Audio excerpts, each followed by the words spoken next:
तो आज का मंडे नाइट रॉ का शो काफी ज्यादा बढ़िया शो था, क्योंकि आज फिर से जिमी ऊसो और सोलो सिकोआ ने अटैक कर दिया है जे ऊसो के ऊपर, और साथ ही साथ कोडी रोड्स ने एक डील साइन कर ली है पॉल हेमन के साथ। तो पूरे शो पर क्या कुछ हुआ ये इस वीडियो में जानते हैं, लेकिन उससे पहले जो भी नए बंदे आए हैं चैनल पर, फटाफट से चैनल लाइक करके वीडियो को सब्सक्राइब कर लेना। अबे साले इस वीडियो लाइक करके चैनल को सब्सक्राइब कर लो मेरी जान। तो सबसे पहले शो की शुरुआत में बैक स्टेज से हमें कोडी रोड्स अपने डॉग के साथ दिखाई देते हैं, जो कि रीना के अंदर एंटर कर रहे थे। अगर आप ध्यान से देखो तो कोडी रोड्स के कुत्ते के गले में जो कपड़ा बांधा हुआ था उसके ऊपर लिखा हुआ था the Rock is the cat. मतलब भाई कोडी रोड्स भी पीछे नहीं हट रहे रॉक को ट्रोल करने में। तो आज के शो की शुरुआत करते हैं मेन इवेंट जे ऊसो। सबसे पहले वो आकर वेलकम करते हैं मंडे नाइट रॉ पर, और उसके बाद वो बोलते हैं कि मेरा भाई भी आज इस बिल्डिंग के अंदर है। तो वो कॉल आउट करते हैं कि भाई आजा, सामने ही आजा तू पहले ही। तभी वहाँ पर हमें क्राउड में से आते हुए दिखते हैं जिमी ऊसो, और साथ ही साथ सोलो सिकोआ भी थे। तो जिमी ऊसो रिंग के अंदर आए एंड वो अपने भाई जे ऊसो के फेस टू फेस खड़ गए थे। तो यहाँ पर जे ऊसो अपने भाई को बोलते हैं कि मैं तुम्हें हर रोज मिस करता हूँ, क्यों ना मेरे साथ तुम फिर से वापस आ जाओ, हम दोनों एक दूसरे के साथ टैग टीम बनाते हैं अपने पहले की तरह। तो यहाँ पर जिमी ऊसो ने जे ऊसो को कहा कि मैं ब्लड लाइन को नहीं छोड़ने वाला, तुमने हमारी फैमिली को छोड़ा है, तुमने ब्लड लाइन को छोड़ा है। हम दोनों टैग टीम चैंपियंस रहते थे, लेकिन तुमने क्या किया, तुमने कोडी रोड्स के साथ जाकर टैग टीम चैंपियनशिप्स को भी जीता था। तुमने अपने बड़े भाई को ही छोड़ दिया है। तुम्हारे कैरियर की जो सबसे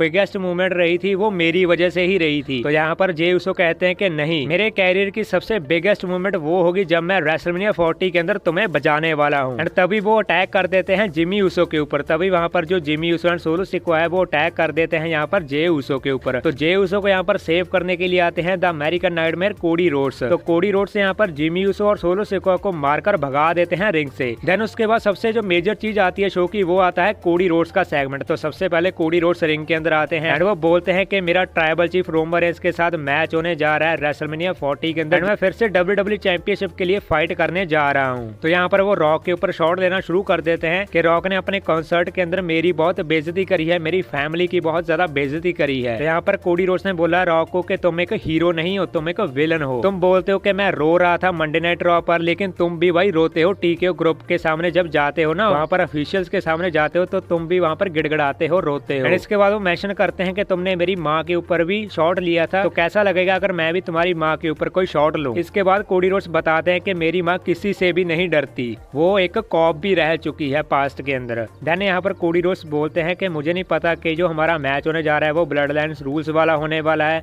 मुझे नहीं पता कि मैं अपनी स्टोरी फिनिश कर पाऊंगा, रोमन रेंस को हरा पाऊंगा। इसके बाद वो बोलते हैं कि रॉक अपने आप को फाइनल बॉस कहता है, लेकिन भाई वो तो रोमन रेंस के ही नीचे लगा पड़ा हुआ है। इसके बाद यहाँ पर पॉल हेमन आ जाते हैं और पॉल हेमन बोलते हैं कि भाई तुम्हें माफी चाहिए ना, तो मैं मांगता हूँ माफी। तो यहाँ पर कोडी रोड्स बोलते हैं पॉल हेमन को कि भाई तू रिंग के अंदर ही आ जा, यहीं पर बातें करते हैं। तो यहाँ पर पॉल हेमन ने बोला कि मैं रोमन रेंस का एक मैसेज लेकर आया हूँ तुम्हारे लिए। तो पॉल हेमन ने कहा कि रोमन रेंस चाहता है कि Roman Reigns and Cody Rhodes face to face आए आने वाले फ्राइडे नाइट स्मैकडाउन के ऊपर। तो यहाँ पर कोडी रोड्स ने कहा कि भाई मुद्दे की बात कर, ये तो हम सबको पता है। तो यहाँ पर वो बोलते हैं पॉल हेमन के भाई रोमन रेंस बिल्कुल अकेला आएगा फ्राइडे नाइट स्मैकडाउन पर, कोई भी ब्लड लाइन का बंदा नहीं होगा। एंड मेरा जो मैसेज है कोडी रोड्स को वो ये है कि कोडी रोड्स भी बिल्कुल अकेला आए फ्राइडे नाइट स्मैकडाउन। तो यहाँ पर कोडी रोड्स बोलते हैं कि डील, मतलब कि इनके बीच यहाँ पर डील डन हो चुकी है। अभी देखना ये होगा कि सच में रोमन रेंस अकेले ही आने वाले हैं फ्राइडे नाइट स्मैकडाउन के ऊपर, ये देखना काफी ज्यादा इंटरेस्टिंग होगा। इसके बाद हमें शो के ऊपर कॉन्ट्रैक्ट साइनिंग देखने को मिलती है, जो कि इंटरकॉन्टिनेंटल चैंपियनशिप के लिए थी। तो सबसे पहले तो यहाँ पर सैमी जेन आते हैं, उसके बाद यहाँ पर रिंग जनरल गुंथर भी आ जाते हैं। तो इनके बीच हमें प्रोमो वॉर देखने को मिलती है। तो यहाँ पर सैमी जेन ने कहा गुंथर को कि मैंने आज तक बहुत बार ये टाइटल को जीता है। इसके बाद वो सीधा कॉन्ट्रैक्ट साइन कर लेते हैं। देन यहाँ पर गुंथर बोलते हैं कि तुम मुझे कभी भी हरा नहीं पाओगे इस चैंपियनशिप के लिए। एंड गुंथर ने कहा सैमी जेन को कि तुम रेसलमेनिया 40 के अंदर अपनी जो रियलिटी है उसको रियलाइज करोगे। तो यहाँ पर गुंथर चलने लगते हैं, लेकिन भाई सैमी जेन उसको रोक लेते हैं। तो सैमी जेन ने कहा कि मेरी आंखों में आंखें डालकर देख, क्या तुम्हें लग रहा है कि मैं तुम्हें हरा नहीं पाऊंगा? तो सैमी जेन ने बोला कि मैं तुम्हें डेफिनेटली हराने वाला हूँ रेसलमेनिया 40 के अंदर, एंड मैं जीतने वाला हूँ ये चैंपियनशिप को। एंड सैमी जेन जो है वो रिंग से चले जाते हैं। तो आज के शो का जो मेन इवेंट था वो था Becky Lynch versus Nia Jax का एक लास्ट मैन स्टैंडिंग मैच। तो भाई ये मैच बहुत कमाल धमाल का मैच था। इस मैच के अंदर टेबल्स, चेयर्स, कैंडोस्टिक्स, लैडर सब कुछ भाई यूज हो रहा था। तो यहाँ पर चेयर्स और टेबल के ऊपर समोन ड्रॉप भी देखने को मिलता है हमें नाया जैक्स की ओर से। तो यहाँ पर बेकी लिंच काफी ज्यादा डोमिनेट कर रही थी इस मैच को। इस मैच की एंडिंग कुछ इस तरह से होती है कि बेकी लिंच ने अपना जो मैन हैंडल स्लैम है वो जड़ दिया था नाया जैक्स के ऊपर एक टेबल के आर पार, लेकिन भाई नाया जैक्स जो है वो यहाँ पर खड़ी हो गई थी। देन उसके बाद बेकी लिंच लैडर के टॉप पर चढ़कर यहाँ पर अनाउंसर टेबल के ऊपर जंप किया नाया जैक्स के ऊपर, और यहाँ पर अनाउंसर टेबल जो है वो पूरा का पूरा ब्रेक हो गया था। तो यहाँ पर कोई चांस ही नहीं था कि भाई नाया जैक्स से खड़ी हो सके। तो इस तरह से इस लास्ट मैन स्टैंडिंग मैच में जो है बेकी लिंच जीत चुकी हैं। तो इस मैच खत्म होने के बाद यहाँ पर मामी भी आती हैं और मामी और बेकी लिंच का यहाँ पर फेस ऑफ भी होता है। तो इस तरह से आज के मंडे नाइट रॉ की एंडिंग होती है। तो मुझे तो काफी ज्यादा इंटरेस्टिंग लगा आज का मंडे नाइट रॉ का शो। आपको कैसे लगा सभी लोग कमेंट्स के अंदर जरूर बताना मुझे। अगर आपको वीडियो अच्छी लगी हो तो लाइक करना, साथ ही साथ सारे लोग चैनल को सब्सक्राइब ठोक देना मेरी जान।